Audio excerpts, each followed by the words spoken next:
Hi hello welcome to రాకు current blogs. ఈరోజు మీకోసం నేను తీసుకొచ్చిన వ్లాగ్ వీడియో ఏంటంటే జగన్నాథ స్వామి కళ్యాణ ఉత్సవం. మీకు ఇంతకు ముందు కూడా నేను 2-3 వీడియోస్ పోస్ట్ చేశాను. ఇక్కడ ఉంటుంది ఏ ఏరియా అనేది కూడా ఇంకొకసారి చెప్తాను. జగన్నాథ స్వామి గుడి సఖినేటిపల్లి అనే గ్రామంలో ఉంది. ఈ సఖినేటిపల్లి అనే గ్రామం కోనసీమ జిల్లాలో ఉంది, తూర్పుగోదావరి. సో మీ అందరికీ ఈ గుడి సుపరిచితమే. నా వీడియోస్ కనుక చూస్తుంటే ఇప్పుడు ఎందుకు స్పెసిఫిక్గా చూపిస్తున్నాను అంటే గుడి కొద్దిగా రీమోడల్ చేయడం జరిగింది జగన్నాథ స్వామి ఉత్సవం కోసం. ఇది ముందు రోజు నుంచి జరిగిన ఏర్పాట్లతో సహా మీ అందరికీ నేను చూపిస్తున్నాను. గుడిని టోటల్గా ఇలా గోల్డ్ కలర్తో కోట్ చేశారనమాట. చాలా మంచి లుక్ వచ్చింది గుడికి. ఒక మంచి వైభవం అనేది గుడికి వచ్చినట్టు అనిపించింది. తర్వాత ఇక్కడ జయ విజయలు ఎంట్రన్స్లో మీకు ఇంతకు ముందే చూపించాను. ఇక్కడ ఇంతకు ముందు వీడియోలో ఇవి ఏమి ఉండేవి కాదు, కానీ ఇప్పుడు మేజర్గా ఇక్కడ కొన్ని చేంజెస్ చేశారు. వాటిల్లో ఇలా గోల్డ్ కలర్ వేయడం ఒకటి, జయ విజయలు అనేది ఎంట్రన్స్లో పెట్టడం ఒకటి. తర్వాత ఇక్కడ మీరు గమనిస్తే స్వామివార్లు అమ్మవారిని ఎంత బాగా అలంకరించారో చూడండి. మా అమ్మగారు నాన్నగారే చేశారనమాట.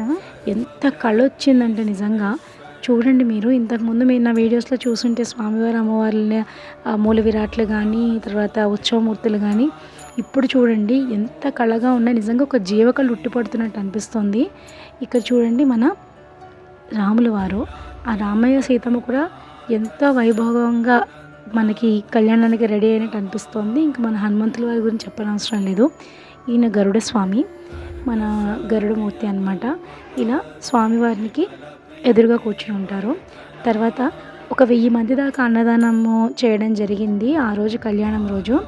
మరి కళ్యాణం అంటే పెళ్ళంటే మనం ఏం చేస్తాం, ఇల్లంతా అలంకరించుకుంటాం కదా.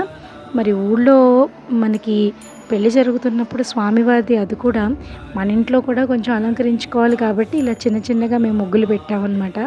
ఇది కూడా మీతో షేర్ చేస్తున్నాను. ఎందుకంటే ఇలాంటి చిన్న సరదాలు, చిన్న పనులే మనకి ఏంటంటే చాలా ఆనందాన్ని ఇస్తాయి. మీరు ఇక్కడ చూస్తున్నారు కదా, అసలు ఈ ముగ్గు పెట్టడం అనే ప్రాసెస్ ఏదైతే ఉందో ఇది ఒక కళని తీసుకొచ్చేస్తుంది ఇంటికి, కానీ ఒక పాజిటివ్ వైబ్ని తీసుకొస్తుంది.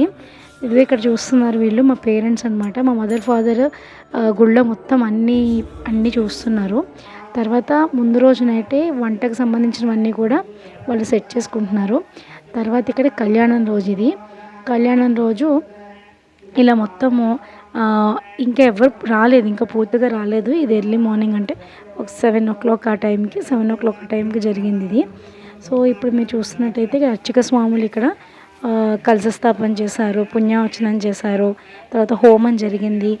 చాలా బాగా జరిగింది. అసలు ఊళ్ళో అందరూ కూడా ఎంతో ఆనందపడ్డారు. ఎందుకంటే వాళ్ళ ఇంట్లో పెళ్లి జరిగినట్టుగా భావించారనమాట.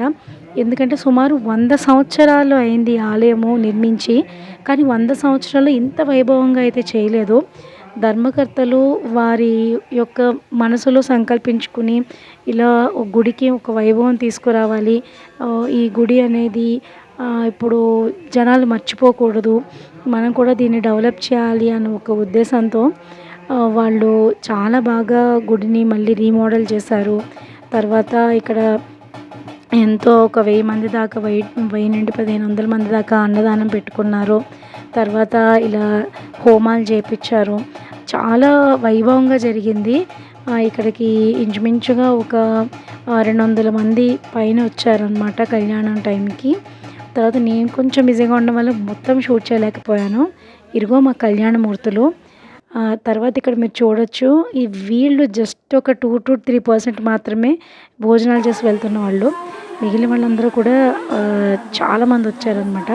ఇక్కడ నేను స్వామివారికి నాకు తెలిసిన పద్ధతిలో ఆయన్ని పూజించడం అంటే ఒక చిన్న పాట పాడడమే. సో స్వామివారిని ఇలా కొలుచుకోవడం జరిగింది.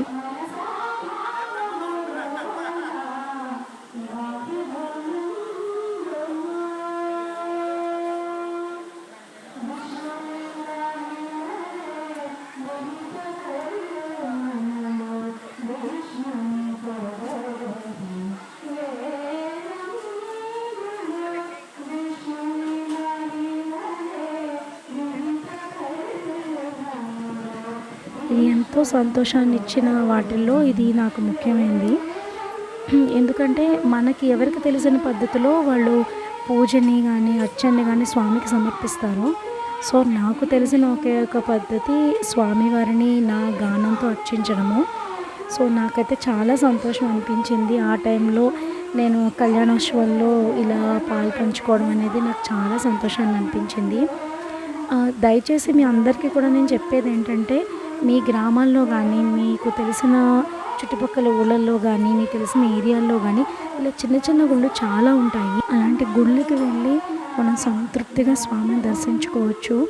మీరు కూడా తప్పకుండా చిన్న గుళ్ళని సపోర్ట్ చేయండి. Thank you so much for watching.